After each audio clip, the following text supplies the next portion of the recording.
దినమునకై ఏర్పాటు చేయబడిన దేవుని వాక్యము. ప్రకటన గ్రంథము 2వ అధ్యాయము 12వ వచనం నుంచి 17వ వచనం వరకు చదువుకుందాం. పెర్గములో ఉన్న సంఘపు దూతకు ఇలాగు రాయము, వాడి అయిన రెండంచు గల ఖడ్గము గలవాడు చెప్పున సంగతులేమనగా, సాతాను సింహాసనమున్న స్థలంలో నీవు కాపురమున్నావని నేను ఎరుగుదును. మరియు సాతాను కాపురమున్న ఆ స్థలములో నా యందు విశ్వాసి అయ్యుండి నన్ను గూర్చి సాక్షి అయిన అంతిపా వాడు మీ మధ్యను చంపబడిన దినములలో నీవు నా నామమును గట్టిగా చేపట్టి నా యందలి విశ్వాసమును విసర్జింపలేదని నేను ఎరుగుదును. అయినను నేను నీ మీద కొన్ని తప్పిదములు మోపవలసి ఉన్నది.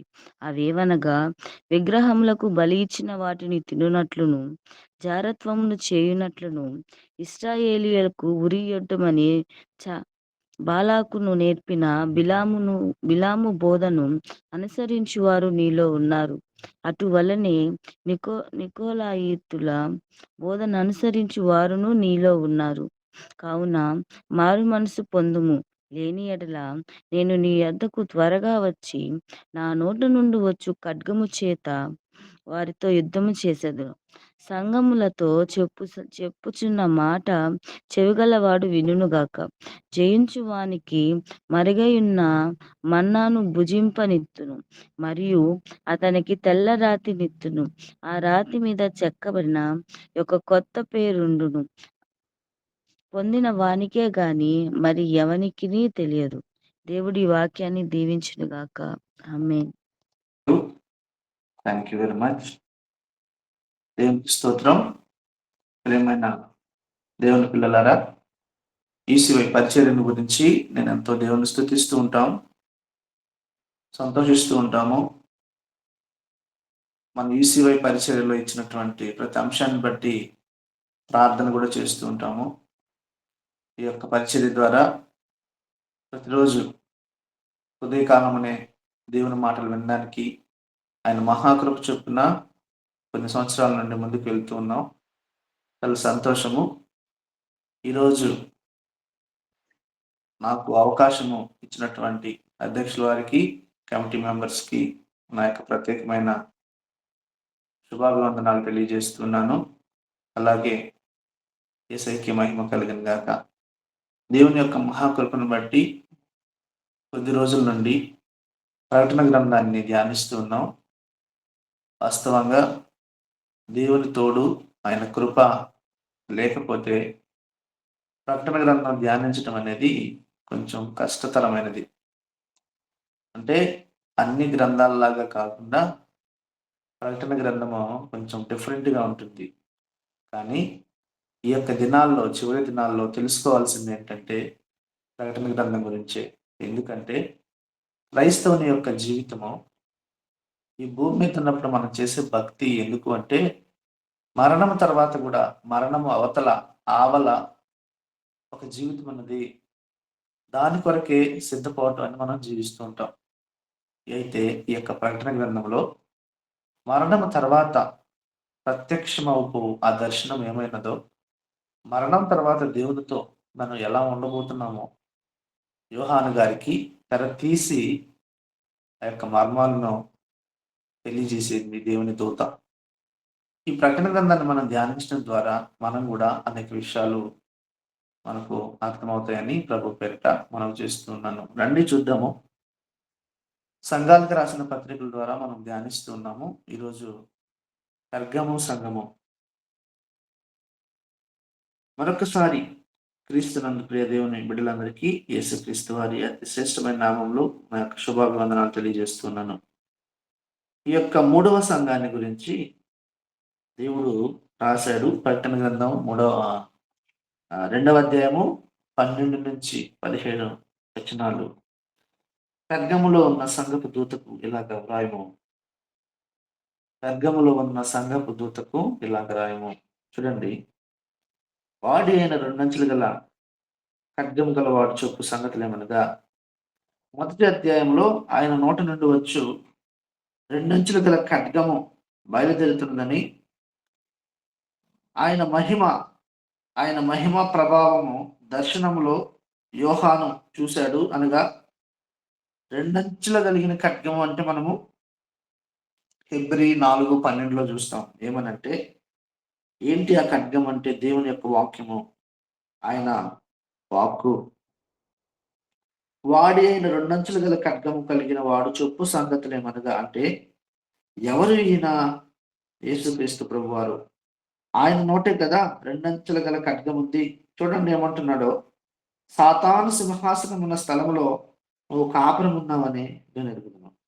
చూడండి ఇక్కడ ప్రత్యేకంగా ఈ యొక్క ఉత్తరములో ప్రస్తావించబడిన మాట, దేవుడు చెప్తున్న మాట, సాతాను సింహాసనం ఉన్న స్థలములో సాతాను సింహాసనం వేసుకొని కూర్చుని ఉన్నాడని మనం ప్రత్యేకంగా గమనించవలసిన విషయం ఉంది ఇక్కడ. సాతాను సింహాసనం ఉన్న స్థలములో నీవు ఉన్నావని నేను ఎరుగుదును. ఈ సంఘం ఎక్కడ ఉందో తెలుసా? సాతాను ఎక్కడైతే సింహాసనం వేసుకొని కూర్చుని ఉన్నాడో అక్కడ ఉంది.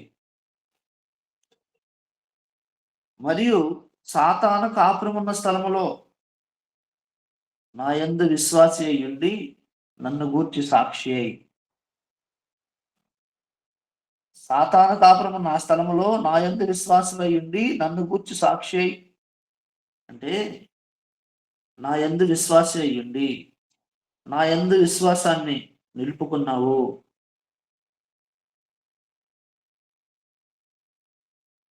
నన్ను గూర్చి సాక్షి అయిన అంతిపయ అనువాడు మీ మధ్యన చంపబడిన దినములలో నీవు నా నామమును గట్టిగా చేపట్టి నా యందరి విశ్వాసమును విసర్జింపలేదని నేను ఎరుగుదును. ఇదిగో నన్ను గూర్చి అంతిప అనేవాడు మీ మధ్యన, ఆ దినాల్లో అంతిప అనే ఒక వ్యక్తి దేవుని కొరకు చంపబడిన దినాల్లో నీవు నా యందు గట్టిగా చేపట్టి అంటే నా యందరి విశ్వాసమును విసర్జించలేదని నేను ఎరుగుదును. సాతాను సింహాసనం వేసుకొని కూర్చున్నాడు అంటే వారు పరిపాలిస్తున్నాడు. అయితే అటువంటి శ్రమ దినాలలో మీలో ఒకడు నా కొరకు అంతిపను వ్యక్తి హతసాక్షిగా దేవుని కొరకు అనగా నా కొరకు విశ్వాసమును నిలుపుకొని అతను చంపబడిన దినములలో కూడా నీవు వెనుకకు తగ్గలేదు, విశ్వాసాన్ని విడిచిపెట్టలేదు, నీవు విశ్వాసంలో బలహీనపడలేదు అనేసి ఆ సంఘాన్ని ప్రశంసిస్తూ ఉన్నాడు దేవుడు.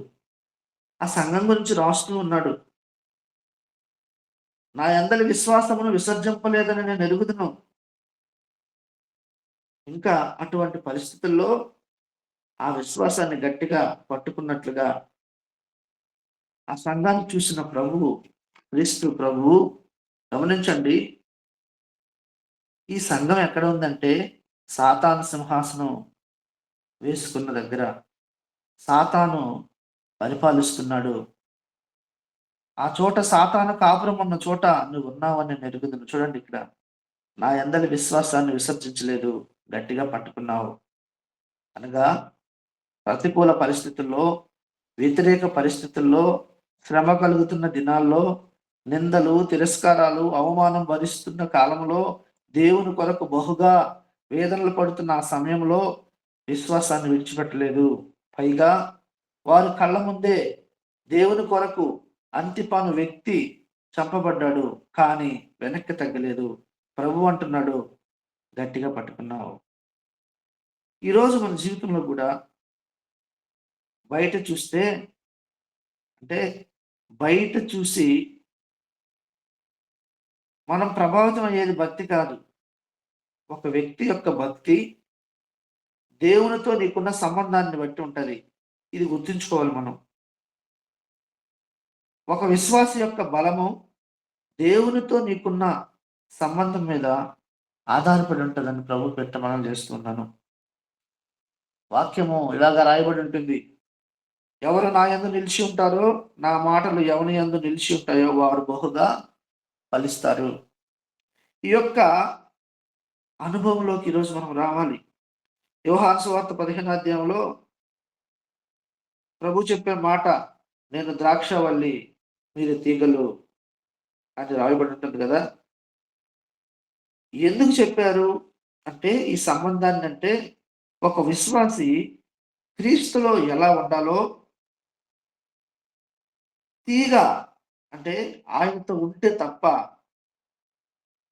తీగగా ఉన్న నీవు నేను ద్రాక్షవల్లి ఆయనలో ఉంటే తప్ప ఎలా ఫలిస్తాదో అదే ఈ మాట చెప్పాడు. ఆయన యందు మనం ఉంటే తప్ప, ఆయనతో ఆయన యందు ఆయనలో ఉండాలి. పరిస్థితులను చూసి ప్రభావము అనేది భక్తి కాదు అని ప్రభు పేరిట మనం చేస్తున్నాను. మన భక్తి కొనసాగాలంటే అంత అనుకూలమే ఉండాలి అనుకుంటామా? అంతే కదా. చూడండి, వ్యతిరేకతలు ఉన్నప్పుడు మనం బయటికి వెళ్ళాం కదా. మన విశ్వాసాన్ని గట్టిగా పట్టుకోలేము. ఎందుకో తెలుసా? కొన్ని కారణాలు. మొదటిది స్థిరత్వం లేకపోవడం ద్వారా కావచ్చు. ఇక్కడ చూడండి, అంతిపనువాడు ఎంత బలంగా ఎంత స్థిరంగా నిలబడకపోతే దేవుని కొరకు చనిపోతాడు చెప్పండి, ఆలోచించండి. అనగా తను ఏ దేవుని కొరకు తన జీవితాన్ని సజీవయాగంగా అర్పించాడో ఆ దేవుని కొరకు చనిపోయాడు.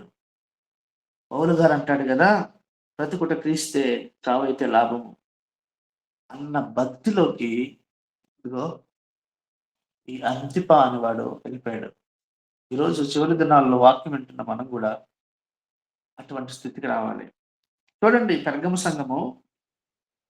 పెరగము సంఘంతో దేవుడు అంటున్న మాట, సాతాను సింహాసనం ఉన్న స్థలంలో నువ్వు కాపురం ఉన్నావు, నువ్వు అక్కడే ఉన్నావు. శత్రువు పక్కనే ఉండి కూడా దేవుని కొరకు విశ్వాసం కాపాడుకుంటూ చూడండి, ఎంత గొప్ప విషయమో చూడండి. ఈ సమయంలో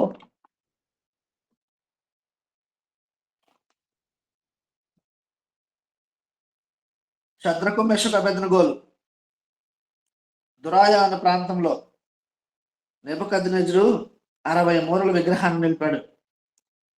సకల వాయిద్యాలు వినిపిస్తున్నప్పుడు ఆ రాజ్యంలో అందరూ కూడా దానికి సాష్టాంగపడాలి. ఇది చట్టం. రాజుగారి చట్టం ఎంత బలిష్టమైనదో మనందరికీ తెలుసు. వీటిని నెబుకద్నెజరు చట్టాలు అంటారు. చట్టం చేయడం మాత్రమే, దానిని మార్చడమో రాజుగారి చేతులు కూడా ఉండదు. ఆ తర్వాత కూడా అదే శాసనాలు కొనసాగబడుతూ ఉంటాయి. బబులోను సామ్రాజ్యం కూలిపోయిన తర్వాత, మాదీయ పారసీక సామ్రాజ్యం వచ్చిన తర్వాత కూడా ఆ చట్టాలు కొనసాగాయి. అయితే రాజుగారు ఒకసారి చట్టం చేసిన తర్వాత ఆ చట్టాలు మార్చడం ఎవరి తరం కాదు. దురాయు అనే ప్రాంతంలో పెద్ద విగ్రహాన్ని నిలిపి ఆ విగ్రహానికి అందరూ సాష్టాంగపడాలి అన్నారు. అందరూ అలా చేస్తూ ఉన్నారు. కానీ ఈ ముగ్గురు హెబ్రీ యువకులు శద్రకు, మెషకు, అబేద్నెగోలు సాష్టాంగపడలేదు. చూసారా, 15-16 సంవత్సరాల ప్రాయం వాళ్ళది. వారు బబులోనికి అడుగు పెట్టినప్పుడు, బబులోనికి వాళ్ళు చరవాసంలోకి వచ్చినప్పుడు ఈ నలుగురు ఇదే సాతాను సింహాసనం ఉన్న చోటు, ఇదే సాతాను కాపురం ఉన్న చోటు అడుగు పెట్టారు, ఎదిరించి నిలబడ్డారు. ఇది విశ్వాసం.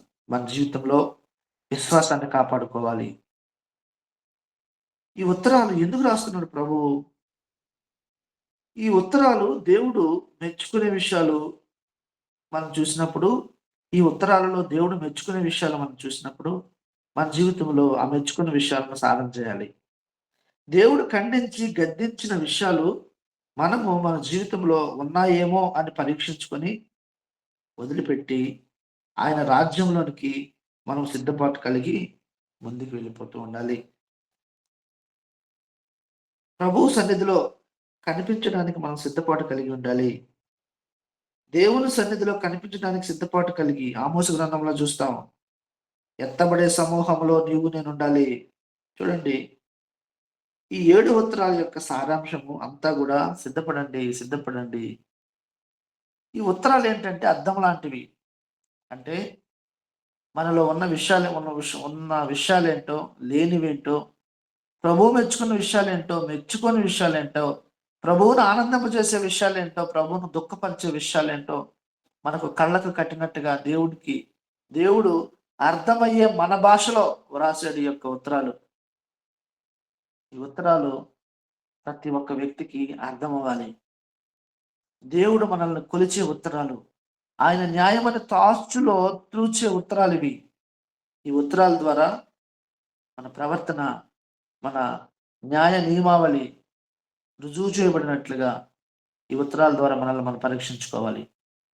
నన్ను నేను సరిచేసుకున్నాను, ప్రభువునందు నిందారహితముగా కనిపించినట్లుగా నేను మార్చుకున్నానని చెప్పగలే భక్తిలోనికి మనం రావాలి. ఆయనకి తెలియదు ఏది లేదు కదా. 7 దీపస్తంభముల మధ్య సంచరించువాడు ఆయన. అంటే ఏంటి? 7 దీపస్తంభములు అంటే 7 సంఘములు. ఆయన కనిపెట్టి చూశాడు. ఆయనకి తెలియనిది ఏదీ లేదు. అగ్ని జ్వాలల వంటి నేత్రాలు కలిగిన వాడు ప్రభువారు. అంతా చూస్తాడు ఆయన. తప్పును ఎత్తి చూపిస్తాడు. ఏం చేయాలి అలాంటప్పుడు? సరి చేసుకోవాలి. వాక్య భాగంలో సాతాను సింహాసనం ఉన్న స్థలములో నీవు కాపురం ఉన్నావు. చూడండి, శద్రకు మెషకు అబేద్నెగోలు రావడం వాళ్ళు బబులోనికి వచ్చారు. ఒక రకంగా సాతాను సింహాసనం ఉన్న తావు అనుకోవచ్చు, కానీ ఆ సింహాసనం యొక్క అధికారానికి వాళ్ళు లోబడలేదు, ఎదిరించి నిలబడ్డారు. చూసారా, ప్రారంభంలోనే ఆ రాజుగారి భోజనం ఆ రాజుగారి భోజనం అంటే ఆ భోజనం తింటే అపవిత్రపరచబడతారని హృదయంలో ఉద్దేశించి వారి మీదున్న అధికారికి అంటే అష్పెనజుకి బతిమలాడుతున్నారు. రాజా, 10 దినాలు సేక ధాన్యాలు తింటాం, భుజిస్తాము, మా మొహాలు గమనించు, మిగతా వారి ముఖాలు చూడండి. వాక్యంలో చూస్తాము, దానియేలు ఎడల కటాక్షం కలిగింది అష్పెనజ్కి. చూసారా, ప్రారంభంలోనే సాతాను గడి అధికారానికి లోబడలేదు. ఆహార విషయాలు కూడా ఎంత నిష్ఠగా ఉన్నారో చూడండి. సాతాను కాపురం ఉన్న చోట మనము సవాలు చేసి నిలబడాలి. ఎవరి కొరకు? క్రీస్తు కొరకు. ఎలా? సజీవంగా. ఇది ఈ పెర్గమ సంఘానికి దేవుడు చెప్తున్నాడు. ఒక మాట తెలియజేస్తాను, క్రైస్తవ జీవితము సవాలుతో కూడుకున్నది. నిందలు వస్తాయి, అవమానాలు వస్తాయి, తిరస్కారాలు వస్తాయి. సాతాను నీ మీద నా మీద ఒక వ్యూహంలాగా ప్రయత్నాలు చేస్తానే ఉంటాడు. అయితే మన పక్షమున ఉన్నవాడు వాడి కంటే అధికారం కలిగిన వాడు. ఎక్కడ రాయబడి ఉంటుంది ఈ మాట? కర్మేలు పర్వతం మీద ఎలీషా చెప్పాడు. సరే, 10 దినాలు శేకధాన్యాలు తిన్న తర్వాత వారిని ముందు నిలబెట్టారు.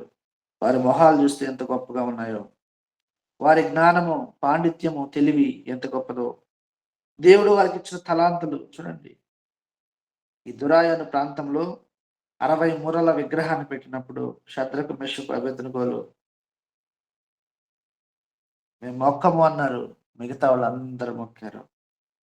రాజుగారు ముందుకు తీసుకొచ్చారు. రాజుగారు వారికి చివరి అవకాశం ఇచ్చాడు. అంటున్నాడు, నా చేతిలో నుండి మిమ్మల్ని రక్షించే దేవుడు ఎక్కడున్నాడు? సరే, సాతాను సింహాసనం వేసుకుని కూర్చున్న స్థలం అంటే బబులోను. వెంటనే సింహాసనం మీదున్న వాళ్ళు చూడండి, సింహాసనం మీదున్న సాతాను యొక్క అధికారాన్ని ప్రశ్నిస్తున్నారు వీళ్ళు. హలో, ఇందును గూర్చి జవాబు చెప్పవలసిన చింత మాకు లేదు. మేము సేవించుచున్న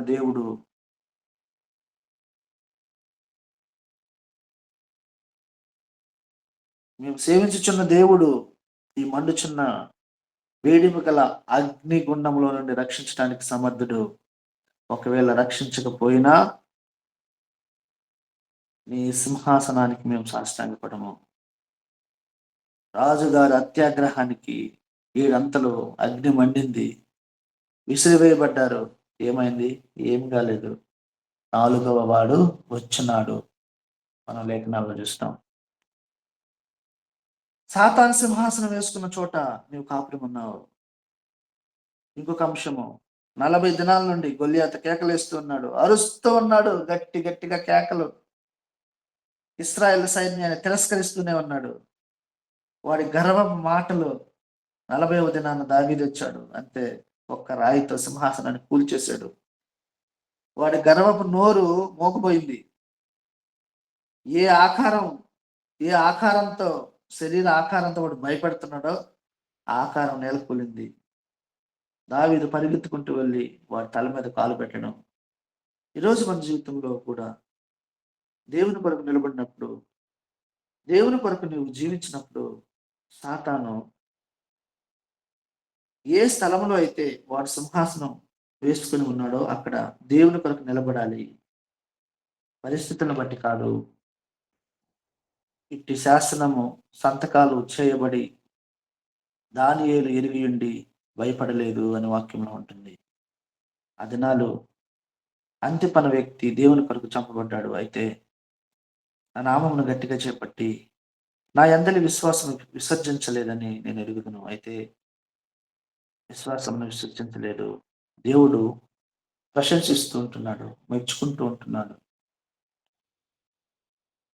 14 చూస్తే, అయినను నేను నీ మీద తప్పిదములు మోపవలసి ఉన్నది. చూడండి,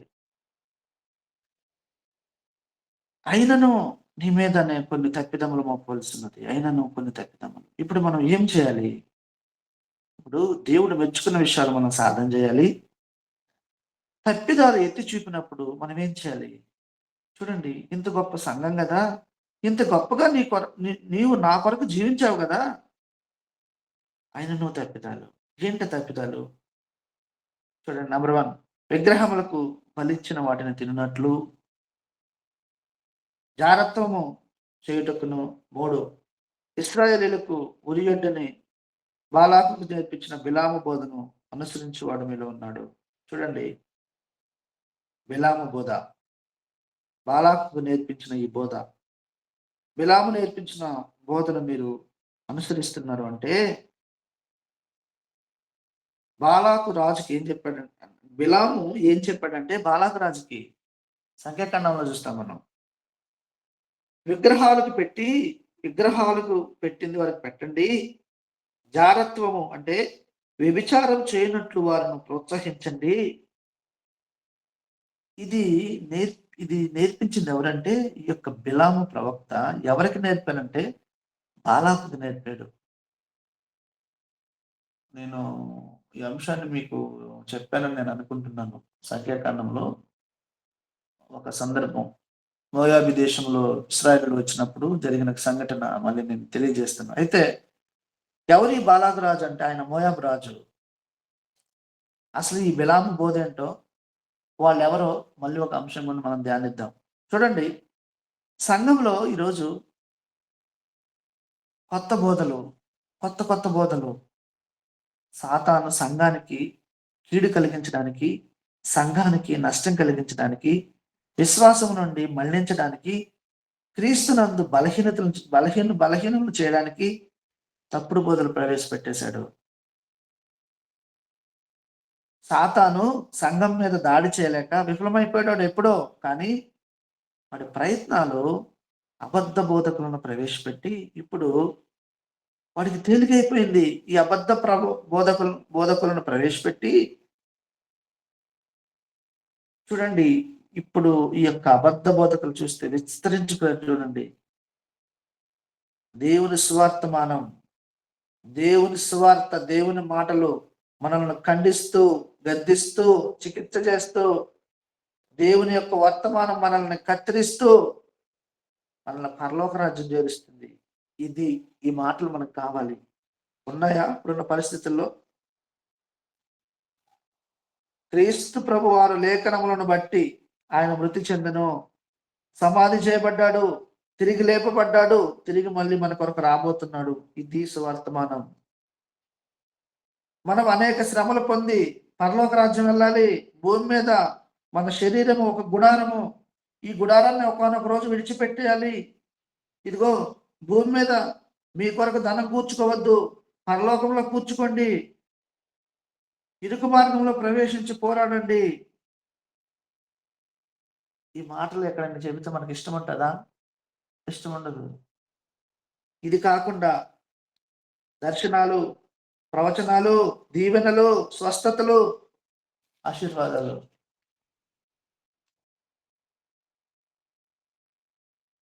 బోధ ఎలా ఉండాలంటే యేసుక్రీస్తుని మహిమపరిచే బోధగా ఉండాలి.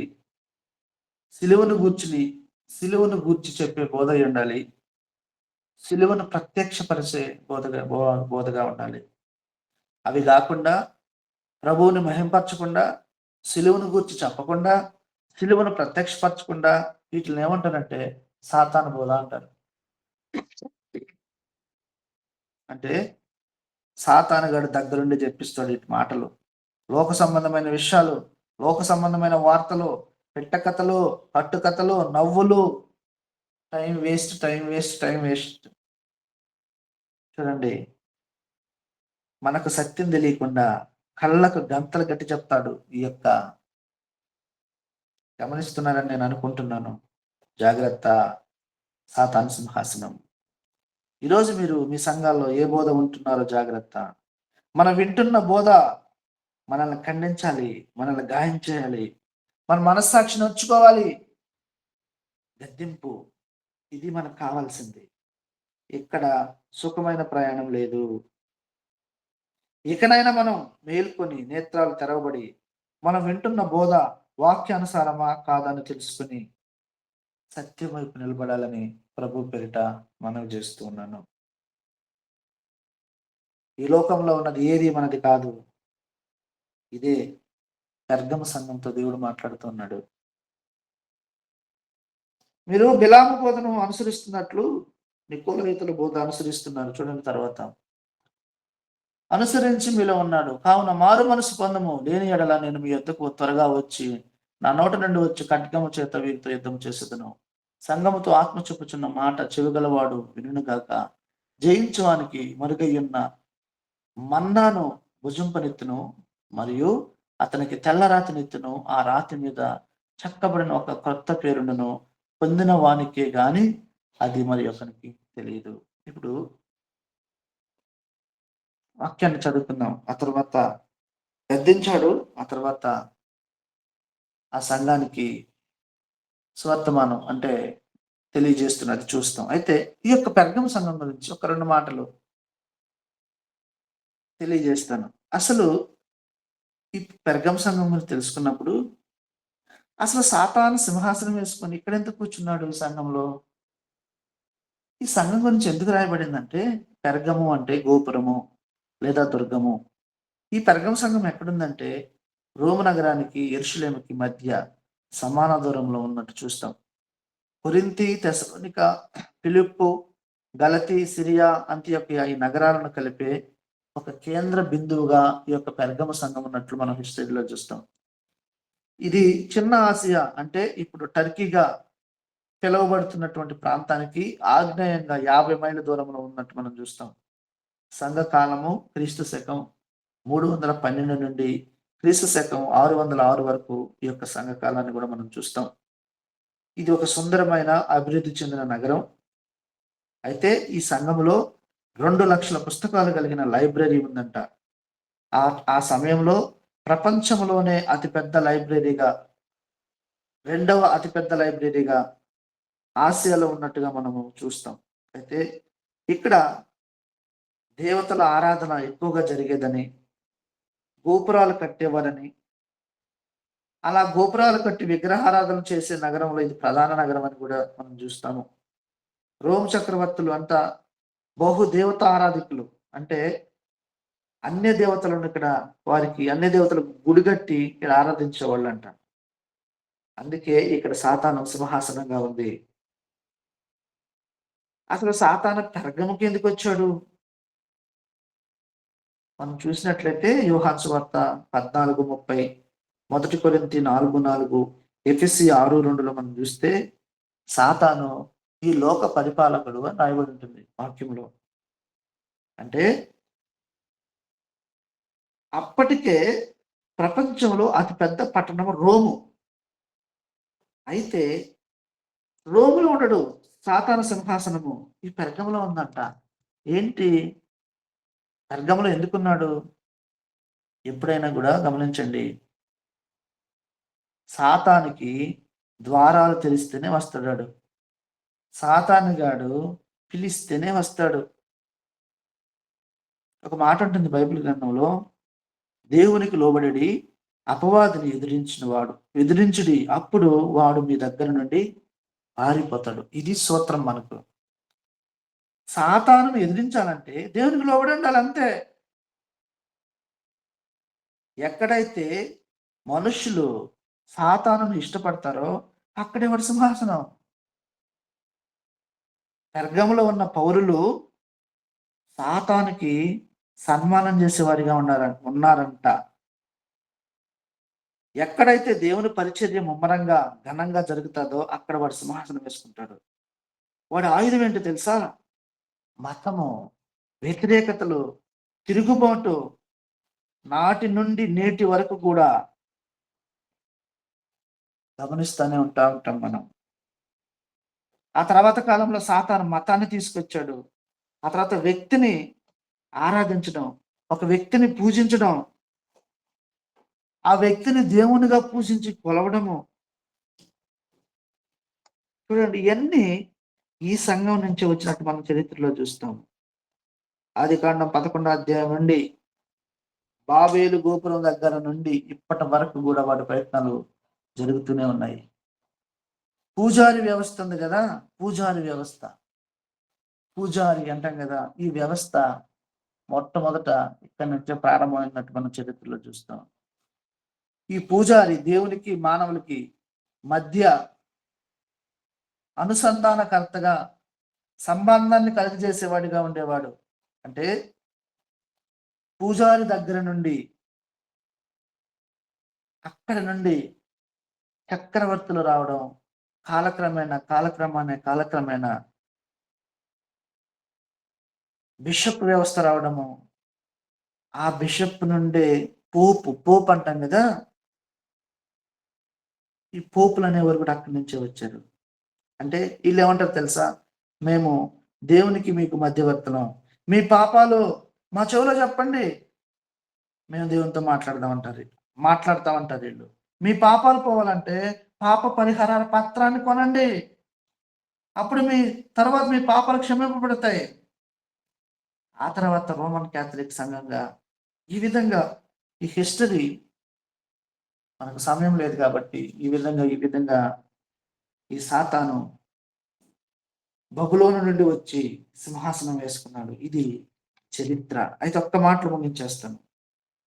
అయితే ఈ సంఘానికి చివరిలో ఏమంటున్నాడంటే 3 వాగ్దానాలు చేశాడు. ఏంటంటే, మరుగై ఉన్న మన్నాను భుజించు, తెల్లని రాయినిస్తాను, ఆ రాతి మీద చెక్కబడిన ఒక పేరును, అది పొందిన వారికే కానీ మరెవరికి తెలియదు. గమనించండి, మన్నా ఇస్తాను అంటున్నాడు. ఏంటి మన్నా అంటే? నిర్గమ 16-15లో చూస్తాం. ఈ మన్నా ప్రభువారే. యోహాను సువార్త 6వ అధ్యాయము 48-50లో చూస్తాము, ఆయన క్రీస్తే. ఆ మన్నా ఇచ్చినప్పుడు అప్పుడు ఇశ్రాయేలుకి అర్థం కాలేదు. అంటే ఇశ్రాయేలు ప్రజలకు ఇచ్చినప్పుడు మన్నా ఇది ఆకాశ ధాన్యము. అయితే ఇక్కడేమంటున్నారు తెలుసా? మరుగైన మన్నా. ఇశ్రాయేలీలు ఆ మన్నాని తిని చనిపోయారు, కానీ ఇదిగో ఈ మరుగై మన్నాని ఆయనే ప్రభువారు ఈ మన్నాను భుజించినప్పుడు మరి ఎప్పటికి వరకు చనిపోరు. ప్రభు చెప్పాడు కదా, నా శరీరమును తినవారు, నా రక్తమును తాగువారు నిత్య జీవము కలిగిన వారు మరణము నుండి జీవములోనికి దాటారు. ఇది దేవుని మన్నా. రెండవది తెల్లని రాయి. తెలుపు పరిశుద్ధతకి గుర్తు కదా. అంటే ఎవరికి ఇస్తాడంట? జయించువానికి. ప్రభు యొక్క శిరస్సు. ఈ విషయము తెల్లని రాయి అనే విషయము ఒక వర్తమానంగా దగ్గర గంట వరకు ప్రసంగం ఉంటుంది. అది మనం విన్నప్పుడు మనకి ఇంకా అర్థమవుతుంది. మూడవది రాతి మీద చెక్కబడిన కొత్త పేరు. అనగా మనం ప్రతి ఒక్కరము దేవునికి తెలుసు. పూర్వము విందుకు ఎవరైనా పిలిస్తే అతని పేరు తెల్లని రాతి మీద చెక్కి వారికి పంపించేవాళ్ళంట. అంటే ఇప్పుడు మనము ఆహ్వాన పత్రికలు పంపిస్తాం కదా, అప్పుడు పూర్వము తెల్లని రాతి మీద చెక్కి ఇచ్చేవాళ్ళంట. అంటే ఆహ్వానం. ఏంటి ఆహ్వానం? మన కొరకే పరలోకానికి. చూడండి, ఇక్కడికి ఎక్కిరమ్ము, యోహానుని పిలుస్తున్నాడు ఇక్కడికి, ఇదిగో నేను త్వరగా వచ్చుచున్నాను అని ప్రభువు కేక వేస్తున్నాడు. ఆయన తిరిగి వచ్చి మనతో యుగ యుగములుగా ఉండినట్లుగా మనల్ని తీసుకుని వెళ్ళడానికి ఆయన రాబోతున్నాడు. తన వారెవరో ఆయనకి తెలుసు. మనల్ని పరిశుద్ధులుగా చేసి రాజులైన యాజక సమూహంలో చేర్చాడు మన దేవుడు. అయితే మరింతగా పరిశుద్ధతలో ఎదుగుతూ తెల్లని రాతి మీద పేరు అనగా దేవుడు నిన్ను తీసుకువెళ్తాను అని చెప్పడానికి వ్రాయబడింది. ఈ యొక్క పెర్గమ సంఘమునకు దేవుడు ఇచ్చిన వాగ్దానం. ఈరోజు నీ జీవితం ఎలా ఉందో ఆలోచించుకో. నీ విశ్వాస జీవితం ఎలా ఉందో పరీక్షించుకో. ఎక్కడ ఎప్పుడు భయపడొద్దు. విశ్వాసాన్ని గట్టిగా పట్టుకో, వెనక్కి తగ్గొద్దు, ముందుకు సాగిపో. వ్యర్థమైన వాటిని విడిచిపెట్టి బిలాము బోధన పక్కన పెట్టి వాక్యాన్ని నేర్చుకొని ప్రభువుకి సమీపంగా జీవించాలని, వ్యక్తిగతంగా దేవునితో సంబంధం కలిగి ముందుకు వెళ్ళాలని, మెచ్చుకున్న విషయాలను ధ్యానం చేస్తూ మెచ్చుకునే విషయాలను సరిచేసుకుని మనలో ఉంటే తీసేసుకుని దినదినము దేవునితో దగ్గరైన జీవితం జీవించాలని పెర్గమ సంఘంతో చెప్పిన ఈ మాటలు. సంఘము అంటే ఎక్కడ 2-3 కూడి ఉంటారో ఎవరు? మనమే. కాబట్టి యువతరం మనకి ఈ విషయాలు మనం నేర్చుకొని ముందుకు సాగిపోవాలని ఈ కొద్ది మాటలు దేవుడు దీవించిన గాక. Praise the lord. అందరికీ వందనాలు. ప్రార్థన చేస్తున్నాం. పరిశుద్ధుడా, ప్రేమమయుడ, కృపయు కనికరం కలిగిన మా తండ్రి, స్తోత్రం నైనా, స్తోత్రం తండ్రి. గడిచిన కాలం అంతా ఇటు చక్కటి క్షేమాన్ని మాకు దయచేసి సజీవ లెక్కలుగా ఉంచి ఉదయకాల వేళల్లో చక్కటి ఆత్మీయ పాఠాన్ని వినగలిగే కృపను మాకు దయచేసినందుకు మీకు వెళ్ళాలని స్థుతులు స్తోత్రాలు చెల్లిస్తున్నాం ప్రభా. పెర్గమ సంఘం గురించి వినగలుగుటకు, లోతైన విషయాలు ఆత్మీయతలో బలపరచబడుటకు, మా యొక్క విశ్వాసంలో ముందుకు కొనసాగించుకుంటకు, విశ్వాసంలో తండ్రి నాయన తండ్రి కాపాడుకుంటూ తండ్రి అనుదినము తండ్రి ఆత్మీయ పాఠాలతో మమ్మల్ని ముందుకు నడిపిస్తూ వస్తూ ఉన్నందుకు వందనాలు చెల్లిస్తున్నాం తండ్రి. అయ్యా వినువారు మాత్రమే మేము కాకుండానట్లు తండ్రి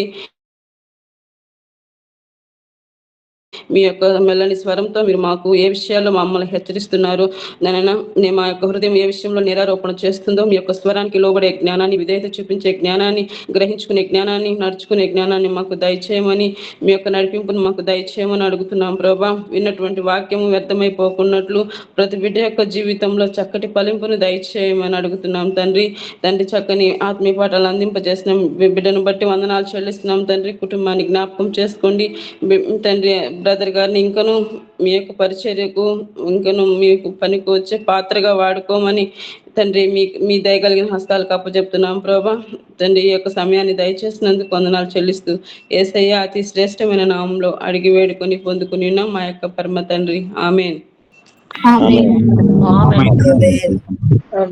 ఆమేన్.